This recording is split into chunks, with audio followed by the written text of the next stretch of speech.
This series contains adult language and descriptions of graphic violence. Listener discretion is advised. Cavalry Audio.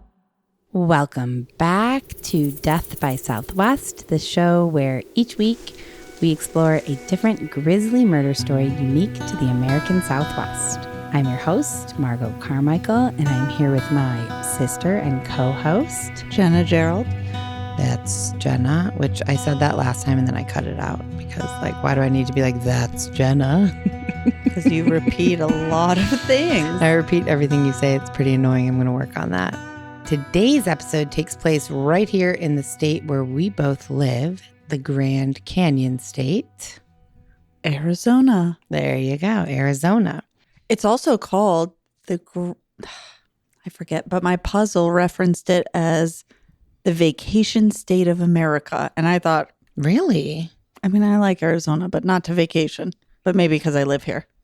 Yeah, think about it. We grew up in Chicago. If mom and dad said, we're going to Arizona to the Grand Canyon or to, I guess that's really about it.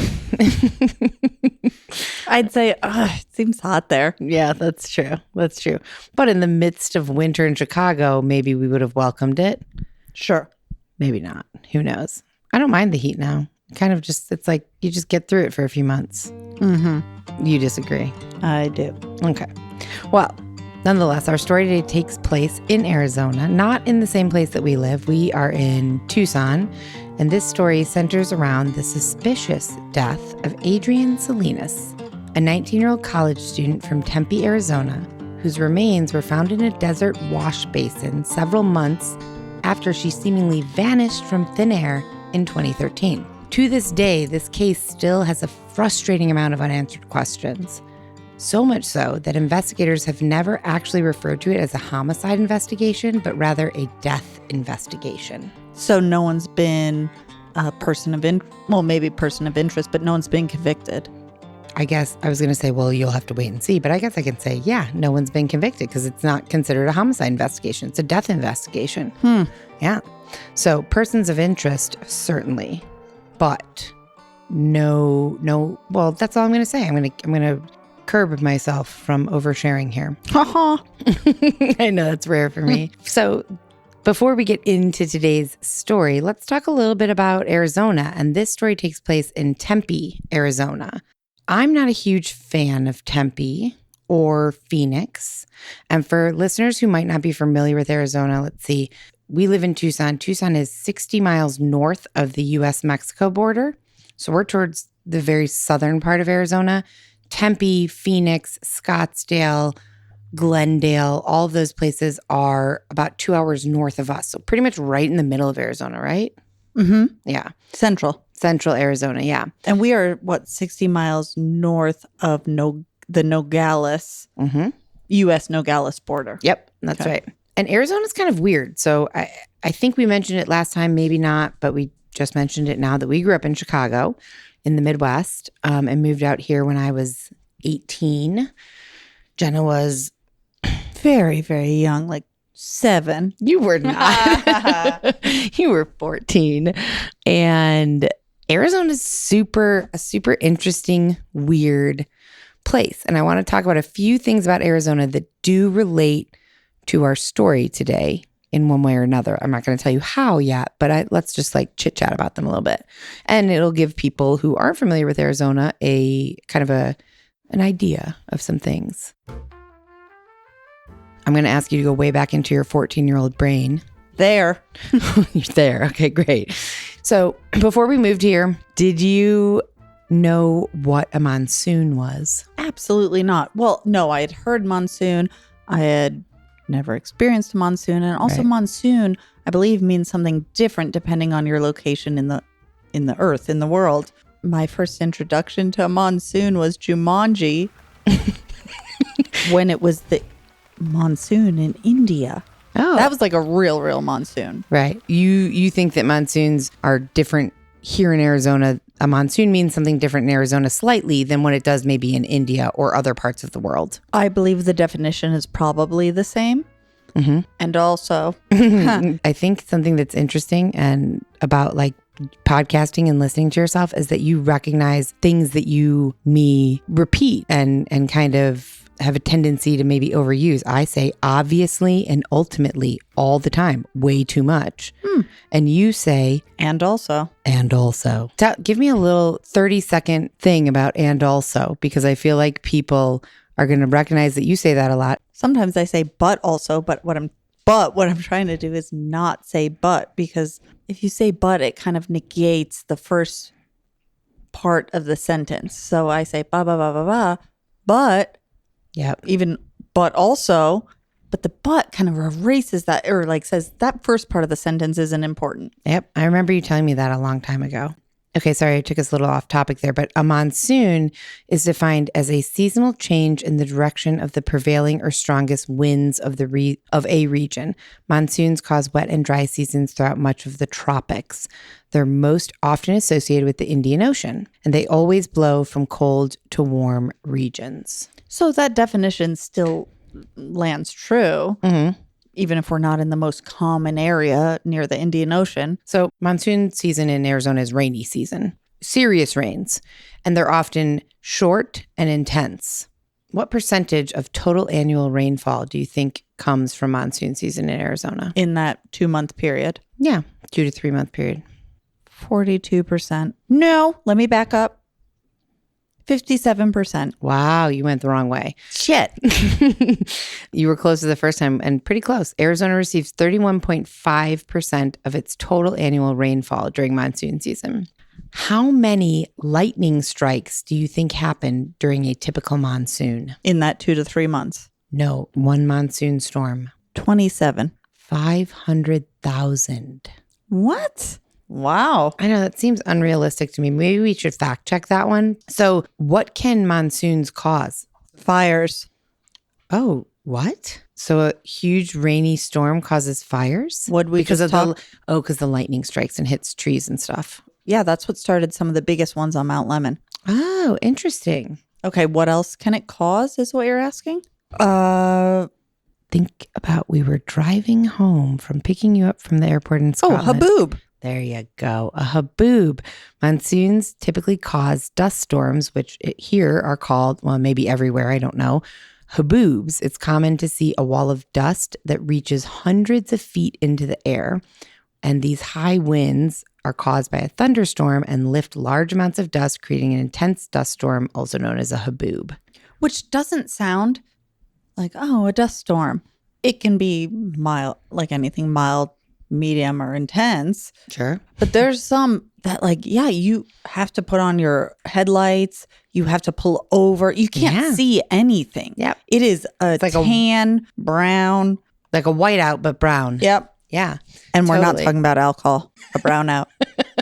What's a brownout in alcohol? I know a blackout. Take it back 2 hours. You're like close to getting to a blackout. You get a brownout there. Yeah. Wow, I never knew. Is that an actual phrase? Or did you make that up? I've heard people say it. I don't know. So what I want, and this again is pertinent to our story today, and that's why I want to talk about it. So in Chicago, we had ravines. You know, in our backyard, our first house in Chicago, there was a giant ravine. And it was basically like the backyard.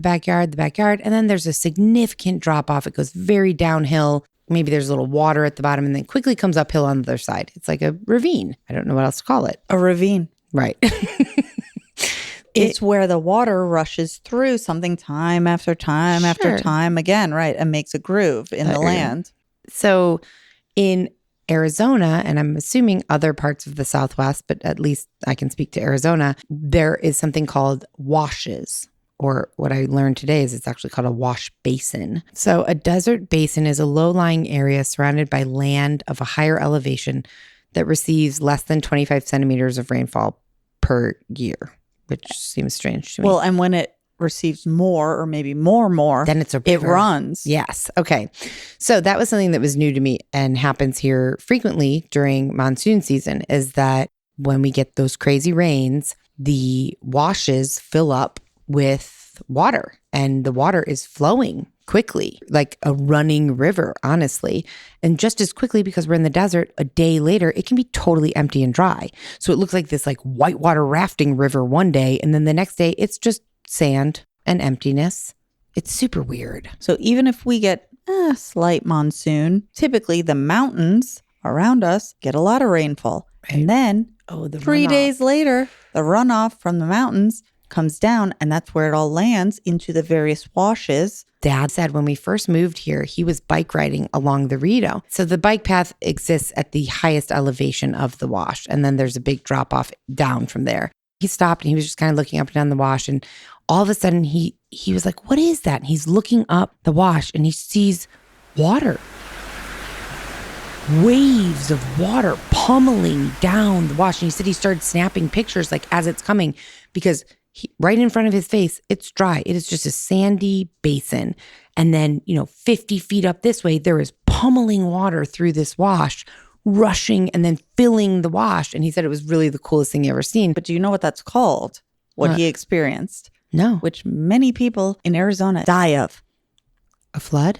A flash flood. Oh, a flash flood. Right. Okay. Did you know that there is something called Arizona's Stupid Motorist Law, which allows rescue agencies to collect up to $2,000 when they have to go rescue someone out of a flooded area? If this rescue agency can determine that you drove purposefully into this flooded area, they will charge you $2,000 or more because you're an idiot, basically. I didn't know that's a thing or it's a real law. Guideline, a law. People think like you're going to die in a flooded street from rain, like rainwater. What? It sounds unrealistic to me, but it's a real thing here. Do you know the proper thing to do though, if you are driving and you don't recognize how deep the water is?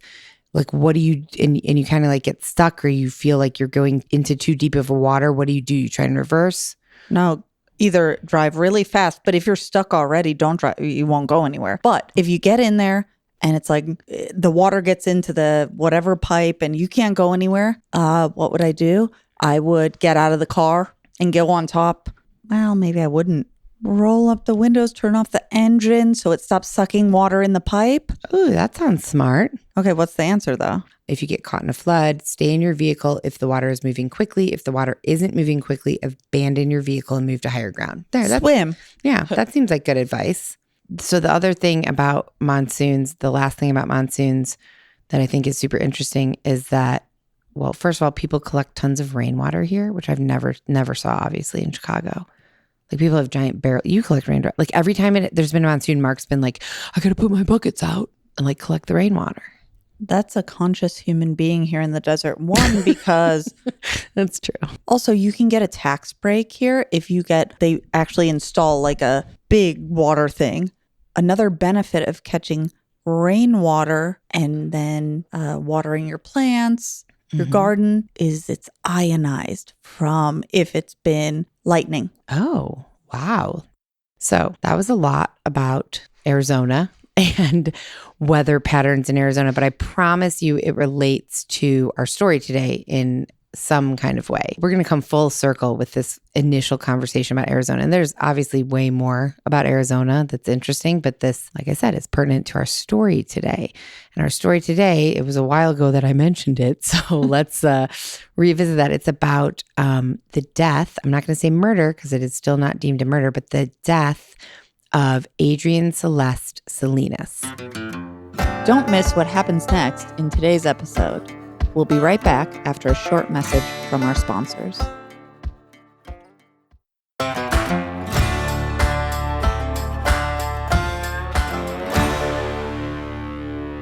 We're going to get to know her a little bit before we jump into this story. Adrienne was born November 5th, 1993. So 93. So today she would have been almost 30, 29. Right. And so in 2013, when this happened, she was 19. From what I gather, she had a very full life. She was described by family and friends as being vivacious, very motivated, very responsible, very full of life, which is an unfortunately ironic choice of words. And in hundreds and hundreds of pages of interviews with people who knew her after she was found dead, she was repeatedly described as being one of the kindest, sweetest people that anyone knew. Hundreds of pages of interviews. The only even remotely negative thing that was said in any of these interviews was that she frequently lost her phone. She always lost her phone, which may or may not be important. So keep that in mind. That actually is a good thing if that's the worst thing. That's what I'm saying. Can you imagine what they'd say about you? I cannot. I don't want to say about me or you. Duh. I'm not going to speak ill of myself, though. Right. Yes, that's fair. That's what Michael says in fights. Like, sometimes I'm all, can you stop shitting on me? He's all, but this is an argument. I'm not going to shit on myself. I'm shitting on you. Which makes sense. But so yeah, that's the whole point, is that that's not even a remotely negative thing, but that's like the only thing that you could even closely associate with being negative about what people said about her. And beyond no one really having any bad words to say about her, she was also described as being intimidatingly intelligent, somewhat private, and being very friendly, but really only keeping a small group of close-knit friends. And these were people that she had attended high school with, Arcadia High.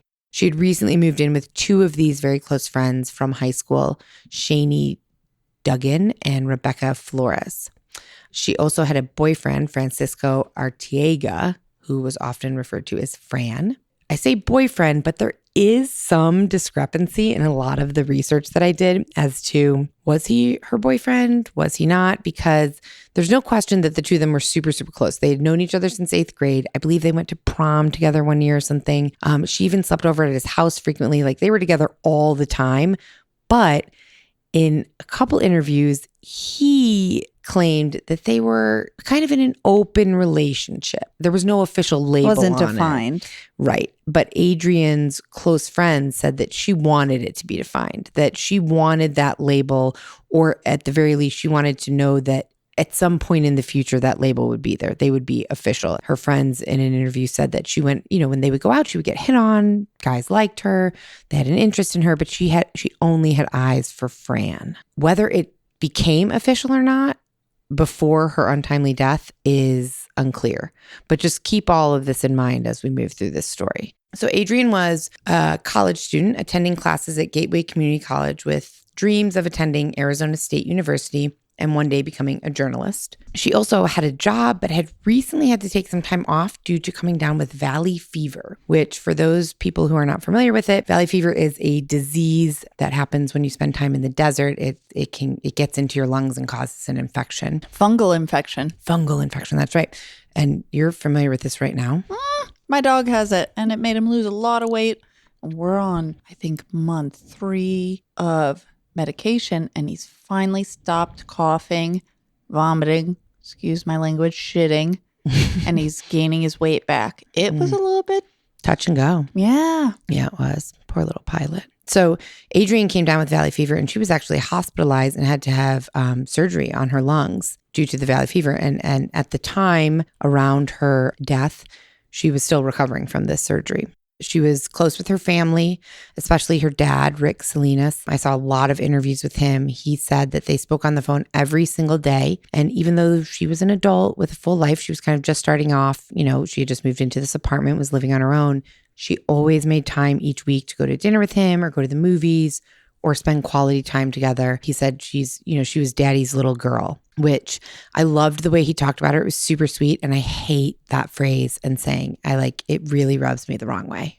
I just wrote down daddy / Rick Salinas in my notes just to recall, to make sure I know his name. Mm-hmm. And also, I know you really dislike daddy. Yeah, I hate it, which is really interesting because my favorite job my favorite job is producing a podcast called Daddy Issues. And I hate it. I hate saying it. I just don't like it. I don't want to keep saying hate, but I really dislike it. It just is cringy to me. Daddy's little girl, or like calling dad daddy. Like, it just, ugh. Now I like it even. I felt neutral about it before, but now I like it. So, and there was quite a bit of people sharing personal thoughts and feelings. She was very well liked. But that's kind of, that gives you an idea of her. Responsible, smart, kind, private person with lots of good friends, and she had big dreams and goals. And she was young. She was 19. She was just starting off in life. So, what'd she do for work?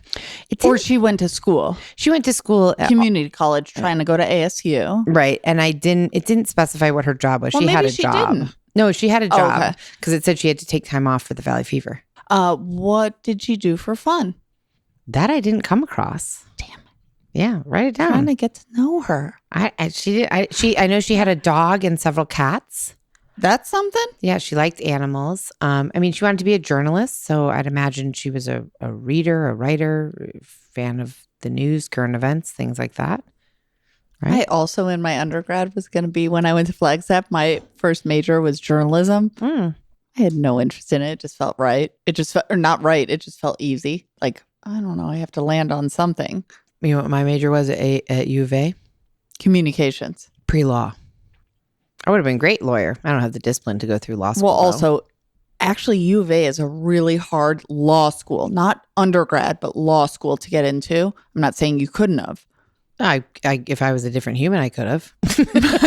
Yeah, me too. I could have done a lot of shit if I was a different human. You could have been a doctor. I could have been a lawyer. I would never want to be a doctor. Okay, go on.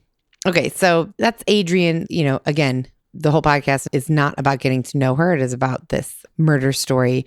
So I always feel bad because I feel like, how do you sum somebody up in like 5 minutes or a short description? It doesn't feel like I'm doing her justice, but I didn't know her. That's a small overview of Adrienne. And now we're going to kind of get into the last days and hours of Adrienne's life. So the weekend of June 14th, 2013 was supposed to be a busy, fun-filled weekend for Adrienne. She had several parties and celebrations. It was one of her friends' birthdays, and it was also Father's Day on that Sunday. But sadly, it seemed the weekend was a little bit doomed from the start. On Friday, July 14th, Adrienne was hosting a birthday party for one of her friends with her two roommates at their apartment, which was located just right up the street from ASU, actually. And the party had about 40 people in attendance. Party started around 10 p.m. and, drinks, games, everyone was having a good time, except for Adrienne. According to one of Adrienne's roommates, Shani, Adrienne wasn't in the mood for a party that night because she had been hearing rumors that her boyfriend, or boyfriend without the terminology on it, Francisco, had allegedly been showing interest in other girls, or possibly one specific girl. That was unclear. But Adrienne, being the very sweet person she is, she did her best to put on a happy face and celebrate her friend's birthday with everyone at the party. But as it often happens, after hours and hours of partying and drinking, Adrienne's anger towards Francisco escalated a bit, and she outright accused him of not paying enough attention to her at the party. And in an effort to not kind of have this fight at a party at her house where there's a bunch of people, they decided they're going to go to his house to hash this out. So he was at the party. He was at the party, Okay. yeah. And she felt like he was ignoring her. And she kept it together until she couldn't. There you go. Yeah, I think we both have experience with that. Duh. So the two left the party around 2:30 a.m. Francisco was driving, and they went back to his apartment to discuss this matter more privately. They got there, they talked a bit. According to him, they couldn't come to a resolution. So she was like, just bring me fucking back to the party. He said, fine, I'll bring you back to the party. But somewhere along the way back to her house, in the car, Adrienne decided she couldn't even handle staying in the same car with him. And they were driving through Old Town. I think that's in Scottsdale, right? Yeah.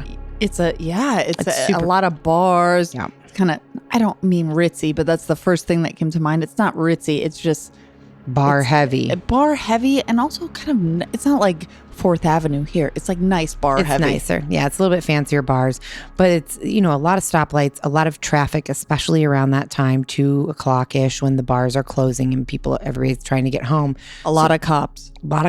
So they're driving through Old Town, and traffic was heavy, honestly, at that time of night. And at a red light, Adrienne was like, fuck this. I'm not staying in this car with you a second longer. Opened her car door, jumped out, and just took off. She just got out of the car in the middle of the conversation. She just hopped out without saying anything. That was the last time that Francisco ever saw Adrienne ever again.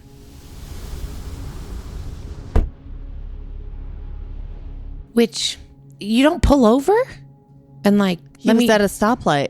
Okay, but you go through the stoplight. Once she gets out of the car. and you find somewhere to pull over. You get out of the car and you go after her. No, it's 3 o'clock, 2:30 in the morning. She's How old drunk. is he? 19, 20. Yeah, I guess. And he's been drinking, I'm sure. I get maybe he's not supposed to be. No, he based was, I'm on sure. legal age and driving. Sure. And also, Like, yeah, he's probably pissed at her too. Yeah. Like, words have been had. So he's probably like, middle finger you, girl. Yeah.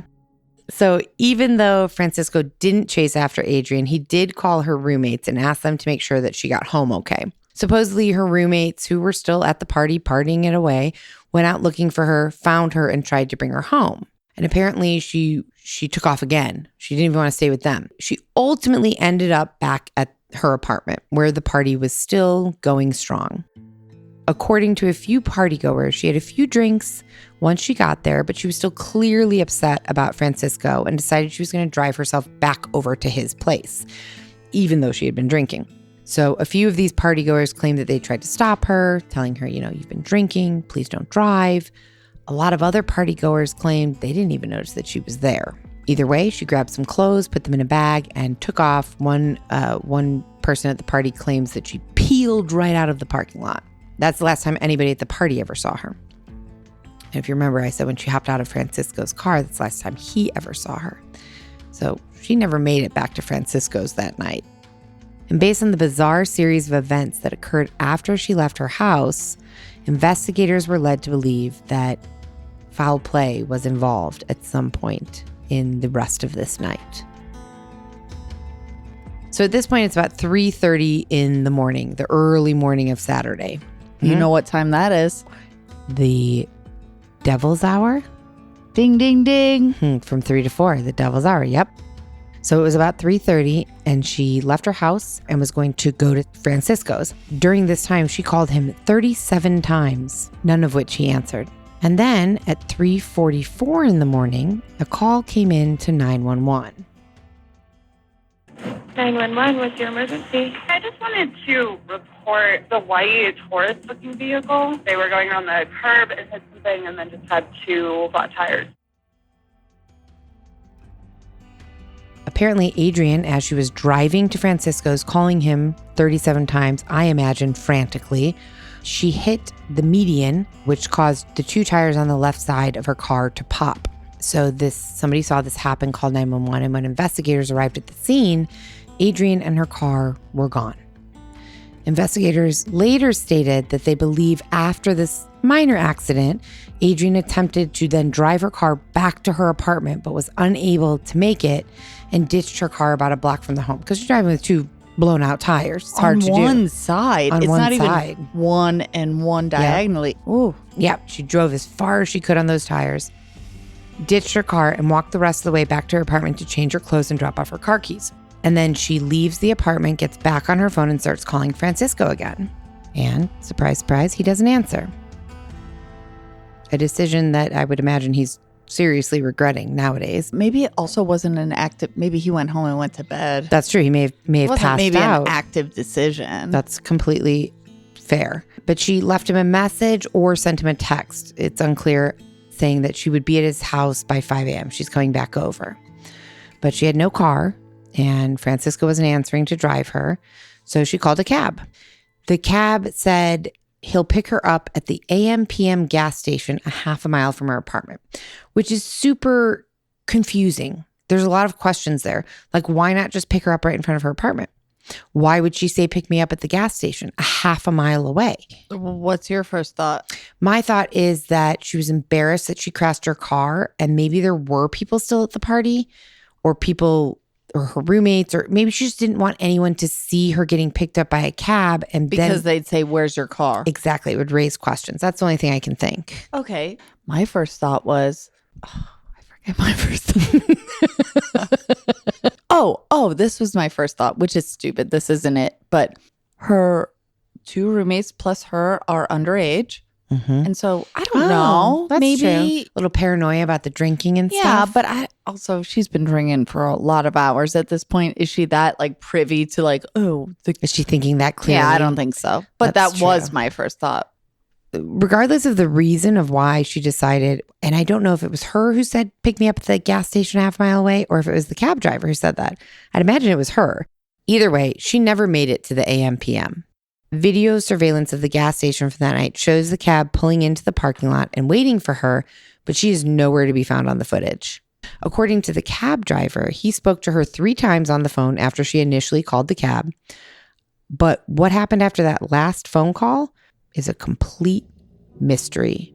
So remember I said Adrienne and her dad talked every day. Yep. Okay, so Saturday, he didn't hear from her, which was a little bit weird. He began to worry. He called her. She didn't answer. It actually went right to voicemail. And by Sunday, when he still had not heard from her, and Sunday is Father's Day, and there is a Father's Day barbecue planned that she had been an active part of planning this celebration with her dad and her family, when by Sunday he hadn't heard anything from her, she had not returned any of his calls, his worry began to escalate a lot.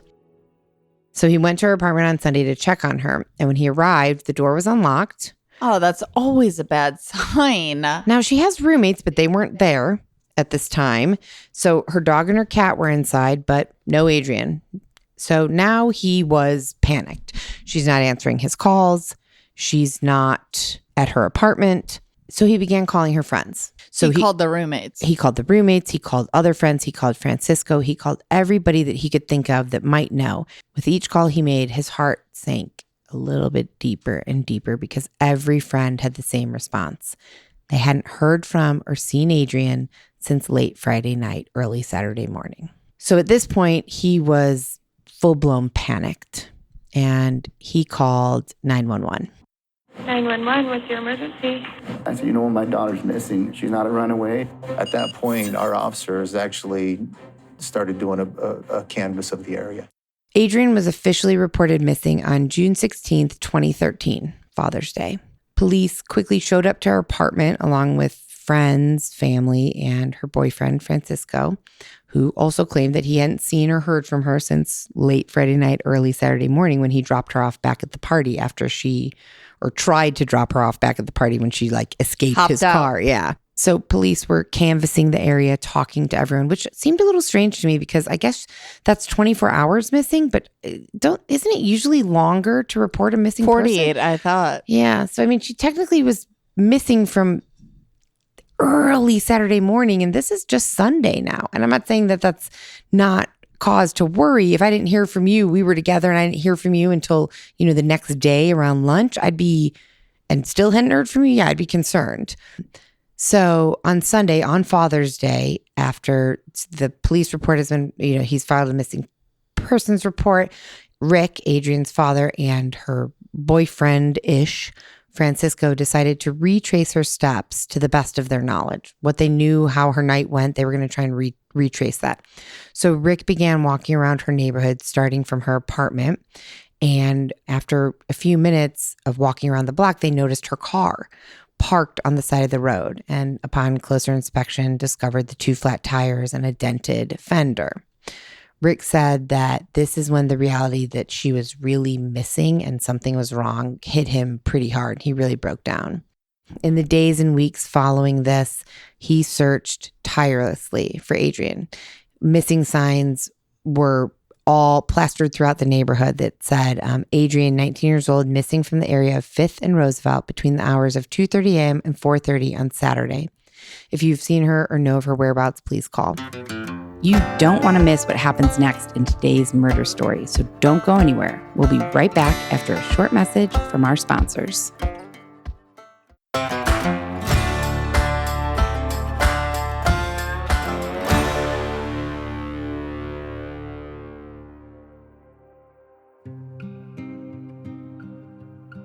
But shockingly, it seemed no one had seen her. She just kind of vanished. No one came forward.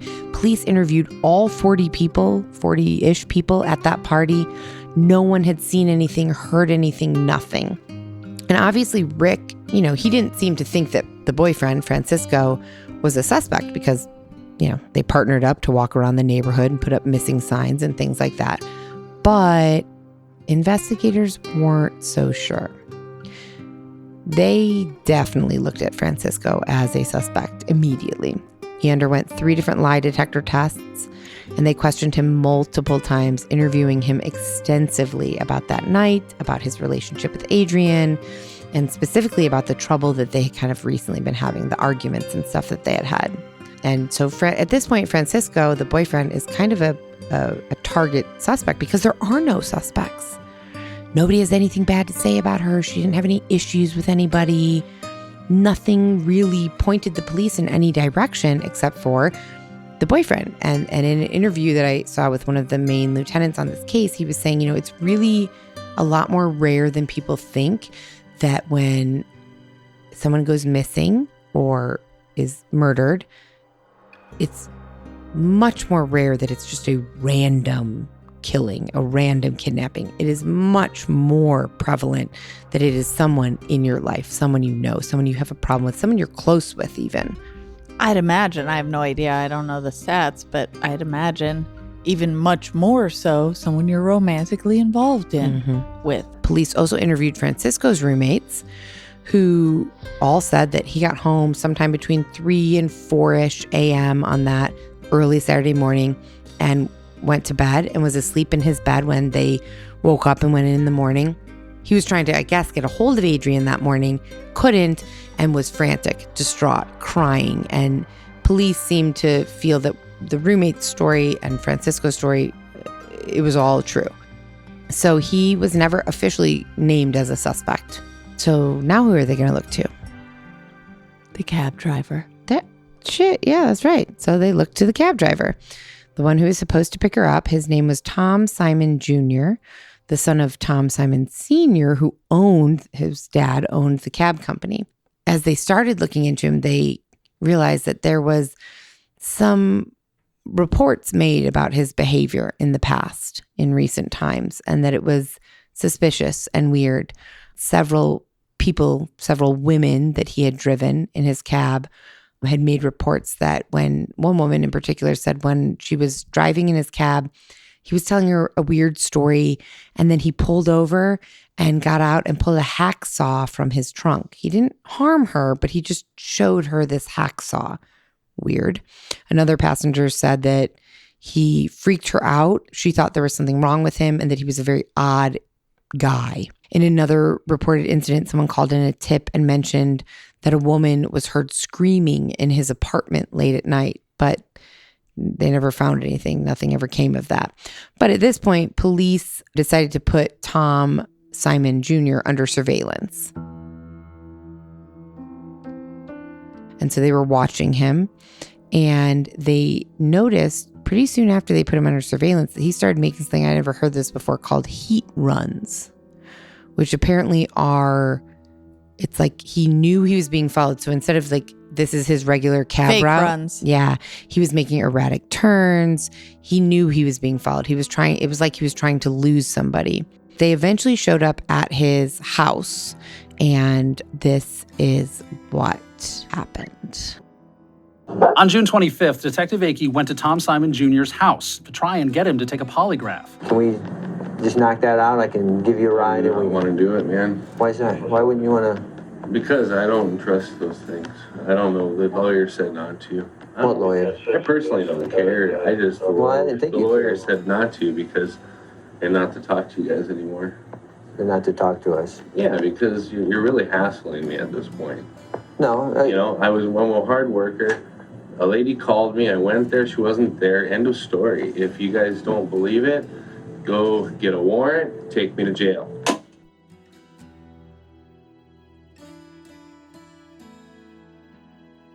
That's exactly what police did. They got a warrant for his cab, his apartment, and his DNA. And they searched all of it and found nothing. There was no trace evidence, no DNA evidence connecting him to Adrienne. So he also was never officially named as a suspect. I don't think he's the one that did it. I have no reason why. All I know is what you've presented and what you just said. I just heard him, and it was like, it's not like he felt super calm. And also, yeah, I agree. Like, if you're coming at me with like cops and polygraphs and all this dog shit, like, yeah, I'm going to ask my lawyer. Of course. Ultimately, he was never officially named a suspect. He was, after a lot of hubbub about him, he was let go. And then there was another suspect. And this one is a weird one. Is it her dad? Not what I'm about to say. Come on, that would have been cool. Is it her daddy? So a third potential suspect kind of came up. His name is Brian Patrick Miller. He was also known as the Zombie Killer. He had previously been accused of killing 2 other people, both found during the early 90s. And reports indicated that he had attended a party about a mile from Adrienne's house that same night. So police questioned him, and there's so much I want to say about this guy, but I just can't because it's going to be another episode, and it's a mind-blowing episode. But ultimately, no DNA was found to link him to the case, so they had to rule him out as a suspect. So 3 people of interest, which all amounted to nothing. No DNA, no reports of anyone seeing anything that night, no anything. It was pretty much like she called a cab and then disappeared into thin fucking air. So another peculiar piece to this story is, aside from the fact that there's literally no witnesses, no evidence, no nothing, it has to do with her cell phone. So in the police report, there is a mention of a BlackBerry cell phone, but it is never stated whether this is her phone or not. But it stated that it was found on the driver's seat of her car with a notebook. Police supposedly photographed the phone in the car before giving the car back to Adrienne's family. But about a day later, a detective noticed that the car had never been impounded and actually really searched for evidence. So by the time that they went and got it back, towed it to search it for evidence, the phone and the notebook were no longer in the car. Apparently, Adrienne's mom did have the notebook. Once police kind of noticed these things were missing from the car, they asked. Mom had the notebook, but no one had any idea where the phone was. The phone was just gone. It was there. They took photographs. Car went to the family. Now the phone's gone. Never to be found. Where do you think the phone is? I have no fucking idea, but I think that is such a bigger piece to the puzzle, because if the phone and the notebook were together on that seat, the mom has the notebook. It was never said. But it's never put into evidence or anything. I from don't what know. You know. Yeah. I don't know. But the cell phone was just gone. And so apparently the last phone call she made was at 4:43 a.m. on Saturday morning, and it pinged a cell tower near her apartment, which sounds helpful to me, at least initially when I heard that. But apparently cell tower info is not really as helpful, at least back in 2013. I'm not quite sure today, as people would think it is. So even though that particular cell tower that puts her in the vicinity of her apartment at 4:43 a.m. was pinged, technically she could have been miles away from there. Ben Levitan is an expert in cell towers. He's been a witness in court talking about this kind of thing. He says cell towers can put a phone in a general area, but that's about it. They know you're connected up to a cell tower, and they know if you're north, south, east, or west of that cell tower. That's all they know. That's going to be about 12 square miles. And once that phone's turned off, we don't know. Levitan says what could tell police exactly what Adrienne went is her phone. The phone that went missing. I heard that. The cell phone tower that was pinged was right near her apartment. And that's the last call she made. That must be where she was. That's not necessarily true. The cell phone expert also said that what would be really helpful is having her actual cell phone. I don't know what information could be pulled off of that would be helpful, but he said that would be way more helpful than just having the cell phone tower ping, but they don't have the phone. The 2 things that come to mind is the content of the cell phone, the text messages, Sure. the calls out, anything. Sure. And also maybe location services can be more precise. Maybe, I don't know. Maybe. I really don't know. There's nothing. We're weeks into her being gone. We have a cell phone tower ping. We have 3 potential suspects that were never actually named as suspects. And that's it. Her dad at this point quit his job to dedicate all of his time to looking for his daughter, which was unfortunately an endeavor that would turn out to be pretty fruitless. Because on August 6th, 2013, a man walking through Weeks Wash behind his home in Apache Junction at the base of the Superstition Mountains spotted what appeared to be mummified human remains. And the question that everyone had been asking themselves for about 2 months now, was Adrienne alive, was about to be answered. and not in the way that anyone had hoped for.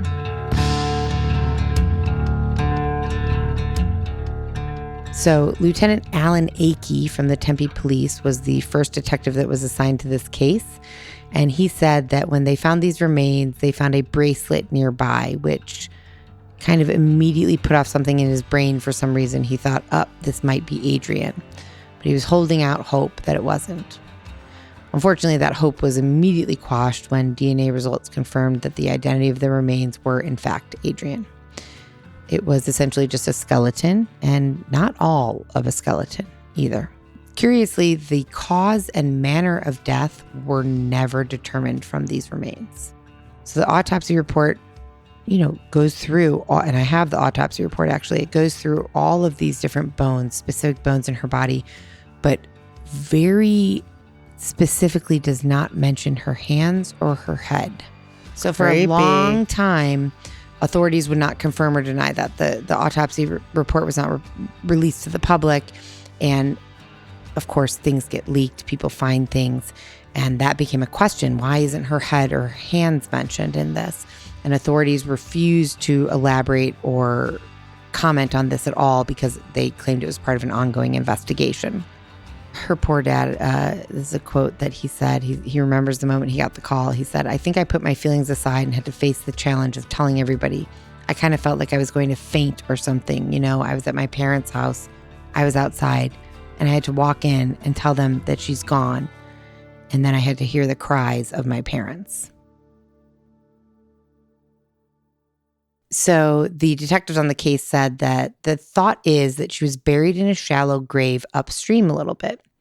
The challenge from the recovery of her was the wash that she was in experienced a tremendous amount of water and flooding that we believe brought her body from wherever it was buried to wherever it ended up.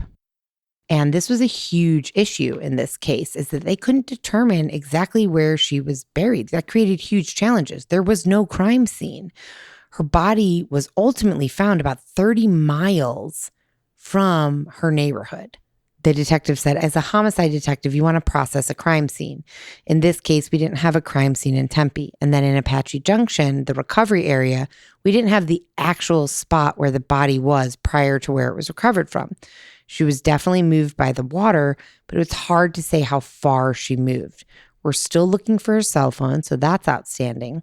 And if we found the dump location, which sounds like such a bad way to say it, but if we found the dump location, maybe we'd find a phone or any other items of hers that would help shed some light on what happened. So Morgan Lowe of the docuseries Unresolved reached out to the Maricopa County Flood Control to see if there's any way to narrow down where she may have been buried or initially dumped based on the amount of water in Weeks Wash during that July storm. Morgan spoke to this person and said, "The reason we are doing this interview is that there was a body of a missing girl that was found at one specific spot. Is there any way to be able to tell how far up a body might have been buried given the amount of water that was coming down the wash?" And Daniel Hens, a meteorologist with the Flood Control Agency, said, "I can't answer that question. But what I can answer is this. Water is powerful. Water is heavy. A cubic foot of water weighs approximately 62.4 pounds. We're talking 600 plus cubic feet per second. So roughly 40,000 pounds of pressure being pushed every second where our stream gauge was." He said that's enough water to uproot trees, move cars, and unearth a buried body. But he could not speculate on how far up the wash she could have been buried and so far she was found. Still, you don't think of water like that. I do. I know water is the hardest and softest element in the world. It is the hardest, it's the most powerful, and it's the softest because it can just flow and ebb and flow. But this is just my idiot brain coming on board. I'm not a meteorologist, an archaeologist, a landologist. I'm guessing they know this. Like, which way does the water flow from? So Sure. They found her body at X. Mm-hmm. They can find X, where the water can start flowing. So it's somewhere between Y and X. Sure. I think that they had that general idea, but they still didn't find her cell phone or any of her personal belongings or anything that looked like a burial site because everything got washed out in the wash. There you go. So as if this wasn't curious enough, the story continues to get curiouser and curiouser when we look at the autopsy report, which indicates, like I said, that her entire body was not necessarily recovered from where they found the majority of it. The autopsy report notes that in addition to DNA, Salinas was identified through a comparison of hospital records, specifically through images of her thorax between her neck and abdomen. She had had surgery on or around her ribs in January, which was the valley fever surgery, lung surgery. The autopsy report contains the following statements. The condition of the found remains was consistent with the body being in the desert for the same amount of time Adrienne had been missing. So indicates that she probably died around that weekend. When did they find her? She died around July-ish, 2013, right? Well, she was reported missing June 14th. Oh, June 14th. Okay. And she was not found until August. Okay. So a month-ish plus later. Yeah, she was found August 6th. 7 weeks. 2 months, yeah. So there were no obvious signs of trauma or serious injury observed to what was remaining of the skeleton. So the bones that were there didn't appear to have any injuries to them. The cranium and the top 2 vertebrae were missing. And there were no tool marks and no evidence of intentional decapitation. What are your thoughts? It's a head scratcher. I don't know. How can you? What an interesting comment. Also, I'll tell you mine. Okay, tell me. My first thought was no one lobbed her head and her hands off. She somehow ended up there, fell, hit rocks, fell in the wash, and through the motion and speed of the wash, hit her head. I don't know, got her head lobbed off. But, which would make a good statement, except for she was reported missing June 16th. The huge monsoon wasn't until July 21st. Okay, but was there a medium monsoon before then? Mm-mm. There was no monsoon, nothing. It was dry as bones. Oh, well then someone killed her. Okay, well, thank you. Yeah. We just don't know who. We just don't know who. So, but also, what about what you just said, where there was no sign of any tools? Tool marks or no evidence of intentional decapitation. This is also in the report. No evidence of animal depredation in the form of gnawing is present. A few circular skin defects may relate to pecking from scavenging birds, although no major bone damage is noted. No sun bleaching is noted. No longitudinal cracking is present. So, I mean, ultimately, that's about it. But that lets me know what you think you know is that it was a murder. Someone lobbed off her head somehow and her hands, perhaps? Yeah, I mean, I do think that. I don't think that this intelligent, able-bodied person, while she was drunk that night, wandered off, fell, hit her head, and just died of natural causes out in the desert, and then happened to, fall into a wash or be blown into a wash by wind. And then a month later, when there was a monsoon, she was carried downstream. No, I don't think that. I think she was murdered. Absolutely 100%. So sadly, outside of that autopsy report, that's it. There are so many remaining questions. How did she end up 30 miles from home? When did she die? Was it that weekend she was reported missing? Was it a week, 2 weeks, 3 weeks later? What was the cause of death? That still hasn't even been determined. Is it a cold case? Like they're no longer investigating? Oh, they are. They are still investigating it. So the most recent information that I could find was within the past 4 months. This new detective and police got a tip about or from, I'm not sure, an inmate at the Cochise County Jail. Unfortunately, it ended up being a dead end, but it kind of led them to a new area of investigation. So they started trying, instead of just trying to figure out where her cell phone was before it was shut off, they started trying to isolate all cell phones that were in the immediate area where she was that night at 4:30 in the morning, and also the cell phones that were there and in the area where her body was found, either that same weekend or around the time her body was found. To see if any connected. To see if there was anybody who was in the area that she was that night, and then also in the area where her body was found that next day or around those few days. And they found a lot of people who were, surprisingly. I guess I've never been to Apache Junction, so I'm not quite sure what it's like, but it's somewhat residential from what I understand. So they found a lot of people who were, but they had an alibi. They didn't fit the description. They, for whatever reason, didn't check out. All the phone companies that they served warrants to get these records complied immediately, except for T-Mobile. T-Mobile is the only company that refused to turn over their phone records. That is the last little lead that detectives are now hanging on to, is that perhaps whoever murdered her was a T-Mobile customer that they are unable to pinpoint now because they don't have that record. Who of her friends/family was T-Mobile? Wow, that's a great question. I would imagine they've looked into that, but I don't know. I didn't see. That's a really interesting question. Also, I'm so glad I have T-Mobile. Do you really?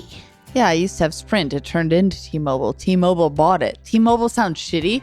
I used to have, maybe it is shitty, but yeah, I have T-Mobile. Oh, T-Mobile. So, T-Mobile. So if you ever murder anybody, they're not going to hand over your records. I have AT&T. You're fucked.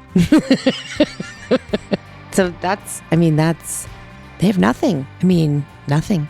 And it's almost a decade later. Yeah. No crime scene, no cause of death, no time of death, just mummified bones and very little else. Outside of that, I guess that's all. My sympathies go out to Adrienne's family. Anybody who has any information about this or any other cases that we discuss, please, please, please contact us on any social media platform or at our Gmail account. All of that information is in the show notes. And with that, we are going to sign off. And I'm going to say right now, I'm going to make the promise that next week, it's not going to be an unresolved case. We're going to have a resolved case. Well, you just lost 500 million listeners. Maybe people like, just kidding. Maybe people like unresolved. I don't mind either way. Okay, well, that's true. I guess I want to hear what you guys like. Do you like a resolved case or you like an unresolved case? Either way, I think just to keep it interesting, we'll do a resolved case. And with that, we will say thank you for listening. And we will see you next week. And a good night and good luck. Bye.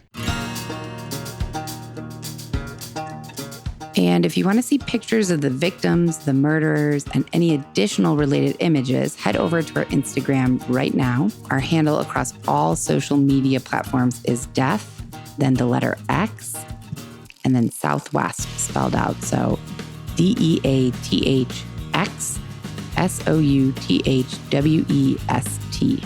Death X Southwest. Death by Southwest is a Cavalry audio production. Hosted by Jenna Gerald and Margot Carmichael. Produced by Margot Carmichael. Associate produced by Jenna Gerald. Executive produced by Dana Brunetti and Keegan Rosenberger. Audio editing and sound design by Revision Sound. Music by Soundstripe. And a special thanks to Edward R Murrow for letting us borrow his famous sign-off phrase, good night and good luck.